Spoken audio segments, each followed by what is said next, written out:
adiante, porque olha só, vamos para Minas, nossas Minas Gerais, com o nosso repórter Rodrigo Costa, sempre com a melhor reportagem, atualização mineira, e vai trazer o último quadro com as condições de saúde do prefeito de Belo Horizonte, Fouad Noman, do PSD.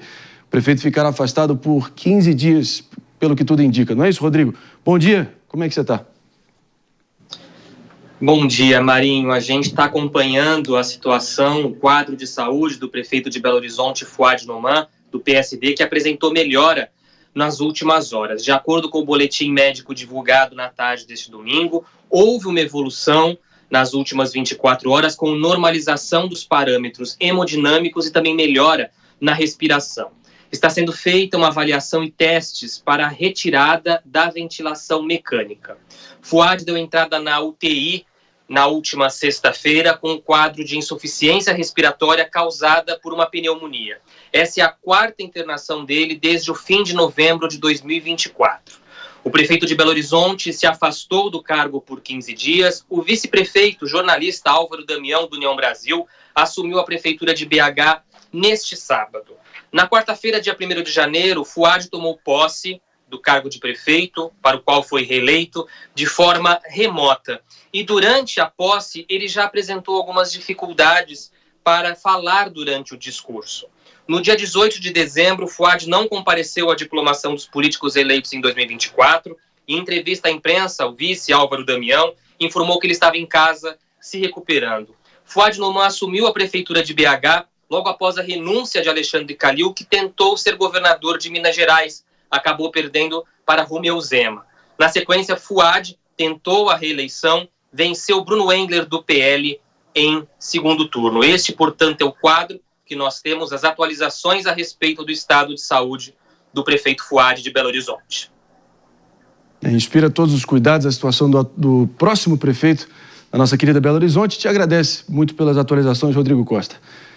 Meus amigos, a gente, enfim, fica torcendo, obviamente, pela pronta restabelecimento aí da saúde do prefeito e fica naquele clima, né? Vice já assume antes do próprio prefeito assumir, depois de uma batalha eleitoral daquelas. Acabou vencendo no segundo turno de 53-46 contra o Bruno Engler também. Resistiu ali a todo tipo de investida ali do bolsonarismo digital. Eis que se vê nessa situação.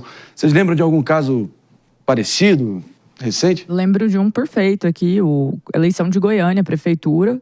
Maguito Vilela era o candidato, estava contra Vanderlan Cardoso, atual senador, e o Maguito teve uma situação de agravamento ali na saúde, salvo engano, por alguma correlação também com pneumonia, até mesmo mais próxima ali da época da Covid, e ele tomou posse na UTI. Poucos dias depois veio a falecer. Quem assumiu, de fato, a prefeitura de Goiânia foi o Rogério Cruz, seu vice, que permaneceu durante todo o mandato. Então, o Maguito, ele foi diplomado, ele tomou posse diretamente da UTI, numa condição de saúde até comparativamente bem pior do que a do prefeito de Belo Horizonte, Fouad. Então, assim, é uma situação muito triste, é uma situação em que desejos de melhora são sempre bem vistos, mas no caso de Goiânia teve um agravante que no segundo turno, sim, ele foi o Maguito chegou já a ir para a UTI, e isso foi utilizado pelo adversário, o Vanderlan, na época, como uma fala de que possivelmente estariam elegendo um desconhecido para a prefeitura de Goiânia. As pessoas ficaram tão revoltadas que isso aumentou a rejeição do Maguito, que pareceu ali, em um certo grau, citar a rejeição do Maguito, não, a rejeição do Vanderlan, que pareceu citar o caso meio que para uso de toma cuidado, vai ser o vice que vai assumir, que o Maguito recebeu mais votos. Veio de fato a falecer, o filho dele, inclusive, é o vice-governador de Goiás, excelente quadro, Daniel Vilela. Para o PP, David, só para lembrar aqui, 77 anos já o Fouad Noman, ele vinha de um tratamento de câncer. Esse fator da debilidade foi já até explorado pela oposição durante o período eleitoral, mas ali pela experiência também, os cabelos brancos, ele acabou voltando à prefeitura da capital mineira. Assim, o caso que me lembra é o caso do Bruno Covas. Bem sério para você. Também tem isso. Embora o caso do Bruno Foi Covas. Um guerreiro, viu? Ele estava fazendo tratamento com câncer, estava realmente mal, disputou a reeleição e morreu, né, alguns meses depois, né, de ter ganhado as eleições do... Um ano. Um ano depois, né? Mas estava vindo assim, ficou muito tempo mal. Muito guerreiro, trabalhava doente, trabalhava com Covid. Ficou muito tempo afastado. Eu me lembro O caso do Fouad, por exemplo, para mim é o caso típico do Bruno Covas, porque é uma pessoa que estava fazendo tratamento com câncer, disputou as eleições tratando o câncer, não é? E, se não me engano, o Maguito, ele pegou Covid, no caso, né? Isso. Ele não estava doente, né, no caso. Né? Foi abrupto. Foi abrupto. Então foi um negócio assim que não estava planejado. Então o que leva a discussão aqui, Marinho, que a gente tem que discutir é como pode umas pessoas dessa que tá mal de saúde, né, disputar uma eleição.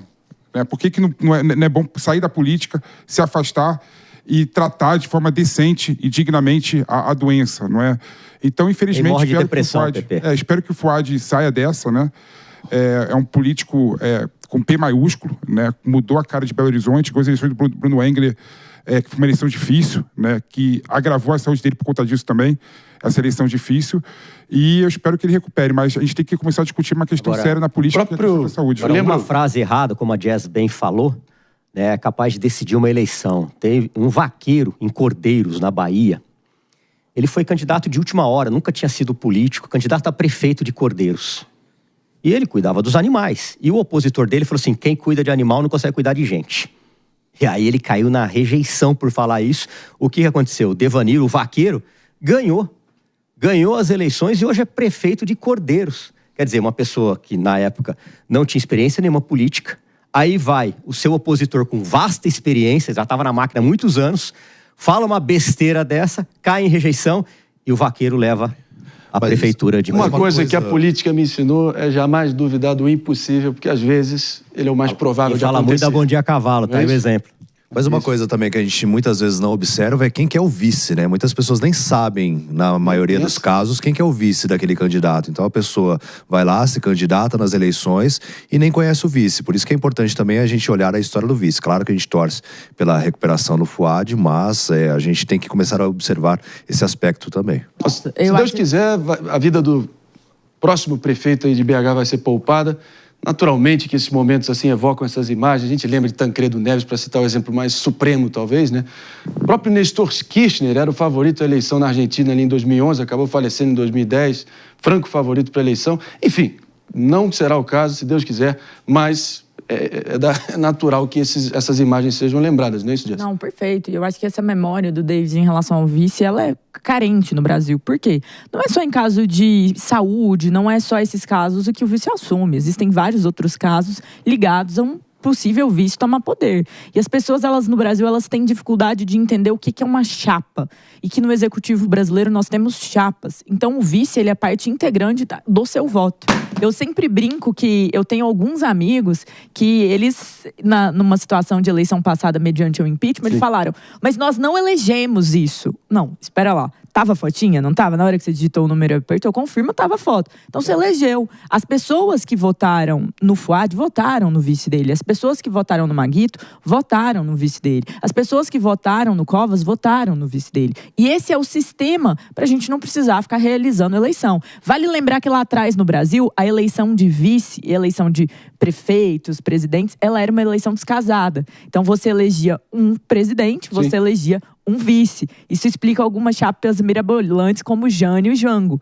Mas assim, a realidade é que esse sistema foi alterado. E que hoje a gente tem que tomar atenção e cuidado, porque no Brasil, ainda mais com essas taxas absurdas de violência, você estar vivo é um passo para às vezes acontecer alguma coisa. Mas desejo melhoras ao prefeito de Belo Horizonte, Fouad. Pepe está com uma informação para complementar. Jogo rápido. Não, assim, jogo rápido, Marinho. O problema do Brasil é que o vice tem papel decorativo. Né? Nos Estados Unidos, por exemplo, o vice-presidente, ele é o presidente do Senado norte-americano. No Brasil, o vice-presidente é o quê? Ninguém. Né? Infelizmente, ninguém. Vice-prefeito é o quê? Figura decorativa. Né? Ou seja, a gente tem que dar mais poder e mudar a estrutura institucional do vice-presidente, vice-governador, vice-prefeito do Brasil, para a população levar a sério os vices, né? E que não levam em geral. Brasil que só no período republicano teve quem? Teve Itamar, teve Temer, que foram presidentes consequentes que, enfim, tocaram o país adiante em momentos de turbulência. Enfim, Morning Show tem disso, é cultura, é história, também são debates importantes, mas o que realmente prevalece aqui nesse bloco é o nosso desejo de todos aqui, sem dúvida alguma, aos amigos e familiares do Fouad Noman, pronto restabelecimento, que ele possa honrar o mandato que lhe foi conferido pelos belo-horizontinos, não é isso?